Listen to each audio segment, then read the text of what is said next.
We don't know what they are or how to get rid of them. These disturbances have been happening throughout the world since records began, and there's still no scientific proof for what forces cause these occurrences.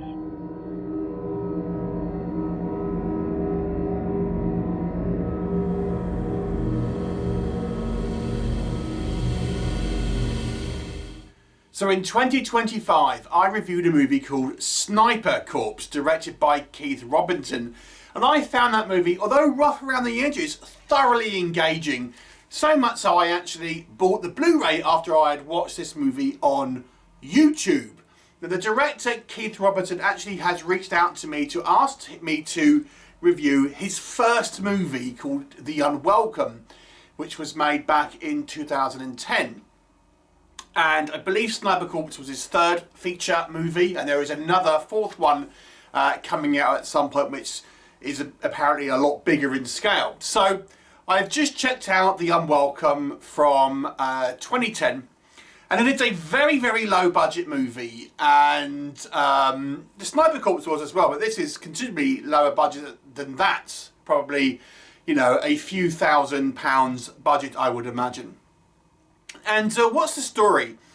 It focuses on a paranormal investigator who is investigating this house in the UK where there has been apparent poltergeist activity, and there's this kind of young girl that's living there. And this investigator hires a kind of photographer to help him document this investigation. So now these two investigators are trying to capture evidence that there is this sort of paranormal activity that is going on in this house. It only ever seems to kind of be apparent when these guys are not in the room and things, so they're kind of suspecting that it might be a hoax. But things start to get a little more serious as the kind of the film progresses. What will happen? You will have to watch the movie and find out. So let's discuss. Now, I suspect this movie is based on the real-life case of the Enfield Poltergeist. It doesn't explicitly say that, but there are kind of similarities if you are familiar with that case. If you're not, you may be familiar with The Conjuring 2, which was actually based on the Enfield Poltergeist, the one with the nun. Although that's nothing to do with the actual story in real life. So you may well have a broad idea about the kind of the real life event, so to speak. I know this movie doesn't explicitly say it is based on that. I think there are some similarities, and I suspect it's at least inspired by. So let's talk about what I think works in this movie's favour. Now, before I start, again, I'm going to make this clear that this is an extremely low budget movie, and there's some criticism I'm going to come on to that I think mostly are about its budget. But, you know, with that in mind, let's talk about what I think does work. Now, this is going to, I guess, going to be a positive and a negative in a way. If you are a fan of those kind of ghost hunting shows that you used to get on TV, I don't know if they're still around, to be honest with you, this is almost like a movie version of one of those. It feels like you're watching one of those most haunted, ghost hunting type of shows, the Dead Files, Paranormal Investigations, whatever they were called, but a kind of dramatized version of it. So if you're a fan of those shows, you may want to check it out. Now, I may refer to that again in the negatives, but in the positives, obviously they have a large following. So, you know, you may, if you enjoy that kind of content, you may enjoy this. And the reason I say it's kind of like this isn't really a whiz-bang, flashy movie. It is a slow, methodical investigation, taken kind of seriously by the kind of the tone of the movie. And it is about investigating strange sounds, things being kind of flung across the room, but not much is captured on camera. It's all very much sort of investigating after the fact, or just kind of incidentally, or it's just kind of out of view and things like this. You know, the strange voices coming from this girl's room and things like that. So the movie has this sort of very subtle approach, which is akin to those kind of like shows that you used to kind of watch on TV, where it's clearly nothing overt on screen. It's just this sort of you know, more subdued approach. And a lot of the time is spent watching these two guys, looking at monitors, talking about things and discussing, you know, what it could be and stuff like that. That is a big part of this runtime. And again, it's a double-edged sword. You know, if you like more of a, you know, probably a genuine sort of, what an actual genuine investigation would be like compared to, say, The Conjuring 2, which was obviously a little bit more Hollywood, you might say. Still a fun movie, but it's obviously made for, you know, a horror whiz-bang audience, a more elaborate affair, which has got lots of VFX and stuff. This is more of a look what an actual sort of investigation might be like, and that has both positives and negatives. One thing I often complain about with films where you are depicting someone doing a profession is how sometimes, and you know, a lot of the times in horror movies you get paranormal investigators and they just are arsing around, pissing about, mucking around, you know, and that kind of irritates me because I like to see depictions of professionals acting professionally, and I will say that is the case here. These two guys, they're very somber, they're not arsing about, they're just taking their job pretty seriously to the point where it almost feels like you are watching one of those shows. And even you might even say, to be honest, these guys are even more subdued than those people in those shows who do probably tend to kind of like ham it up a little bit. These guys very much are kind of like on the job and are very much just looking at this as an investigation and a, you know, is a kind of realistic depiction of that. So there is that. And then the movie is still punctuated with, you know, a soundtrack which kind of gives it this kind of spooky ambience and stuff. And it's clearly a very low budget movie. And I think in some respects going down the kind of the more, you know, realistic approach was probably the best idea, because you do get a genuine sense of the genuine kind of more humdrum life that an investigator might have, where it isn't all, you know, exciting and, you know, you're seeing apparitions walking around. It is just like listening to things and checking equipment and stuff like that. And that's probably the realistic life of a paranormal investigator.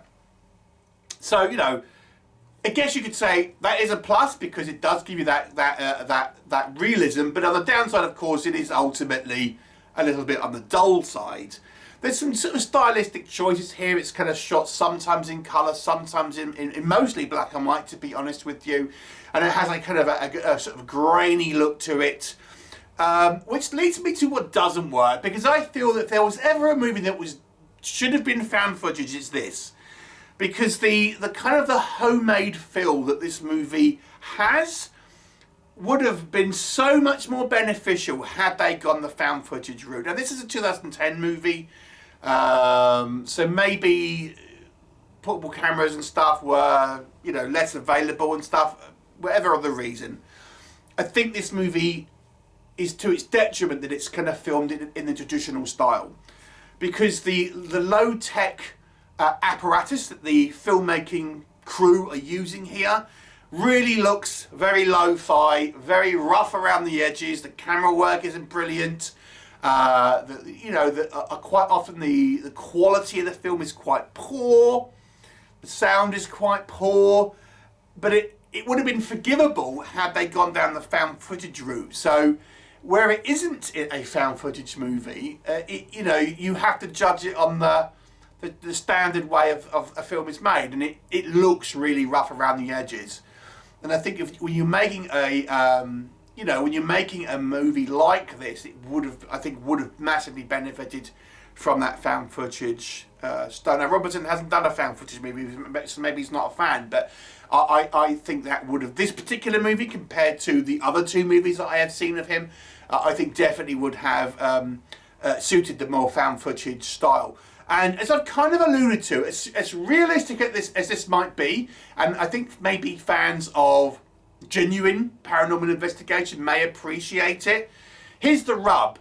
It's not exactly an entertaining movie, because it really is just watching two people listening to noises, trying to talk to a voice behind a door, watching, you know, monitors, talking to one another, talking to this kind of girl, and that's basically the movie. It really isn't a particularly exciting, thrilling, or dare I say, even that kind of engaging movie. Because here's the other thing, is that we know this isn't a real investigation. It is a dramatized movie.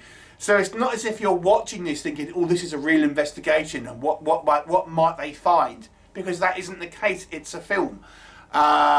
So you're kind of watching, like, I mean, those ghost hunting TV programs. I mean, I don't know if anyone actually thinks they were real, but there was at least the idea that they were. This one, you're watching it knowing it's a film. And as such, because of the style of the film it is, you know, it's like watching a cooking show, but they're not really cooking anything. They're just using like fake cooking materials and have a plastic cake at the end of the day. It's like the Great British Bake Off if they just presented an actual, you know, a plastic cake and go, there you go, because it was just a drama. And why would you watch it? You know, so that's the kind of the problem with this, is it has the aesthetic of a Most Haunted style TV show, but it isn't actually real life. It is a dramatization. And as I say, the quality of the equipment here, the general sort of tardiness of the low budget production, again, for a movie that is filmed in the traditional style compared to found footage, is to its detriment, because the movie looks really rough around the edges in regards to its technical prowess. I have to say as well, and again, this may have been improved had they gone down the found footage route. The acting, I'm going to say it's mixed, because I do feel there is a certain amount of professionalism that comes across from our, you know, paranormal investigators, and that does feel sort of genuine at times. But I think in the more emotive moments, the movie, you know, when our characters have the more, you know, parts where they have to more act, like, then I feel it's a little on the weaker side. If you want spectacle on screen, this isn't the movie, because again, it's a very, very low budget film. All you're going to get is a few sounds and moving around and stuff like that in the dark. The cinematography is very dark, and again, this may have been benefited from that found footage style. And then we have to talk about the ending without talking about the ending. So we have this sort of gotcha moment, if you want to call it that. I wouldn't say a twist exactly, but it's delivered by text at the end of the movie. And you know, it's quite a cool idea. I think what it actually says, but you're just reading a bunch of text about kind of what happened after the actual footage ends that we kind of see. And possibly a budgetary issue again. And, you know, it sounds interesting, but I wish we'd seen that. It's a film, not a newspaper article or a book. And so this movie is guilty of telling and not showing. And in the medium of film, obviously, I don't think you can get away with that. Like I said, what it describes sounds kind of cool, but it's just a bunch of text. And nothing in the actual movie that we actually see is as interesting as that text at the end of the film. So I appreciate the fact that this movie does do a good job of depicting a probably somewhat realistic, you know, depiction of a paranormal investigation compared to the more glossy Hollywood you know, situations that we've seen on screen, like the movies like The Conjuring. But as an piece of entertainment, unless you are well into that life, and even then, you know, like I say, you're not really watching a genuine investigation, you're watching a movie.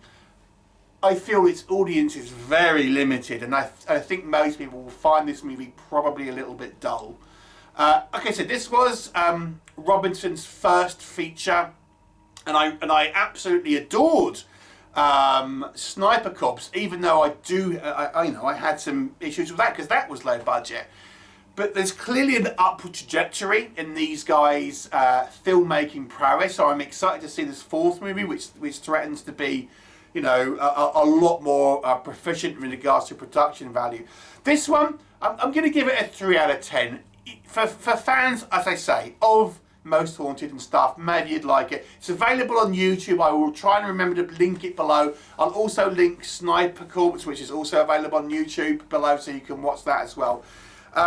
Please do let me know your thoughts on either this or Sniper Corps, and I shall look forward to seeing you next time. Bye for now.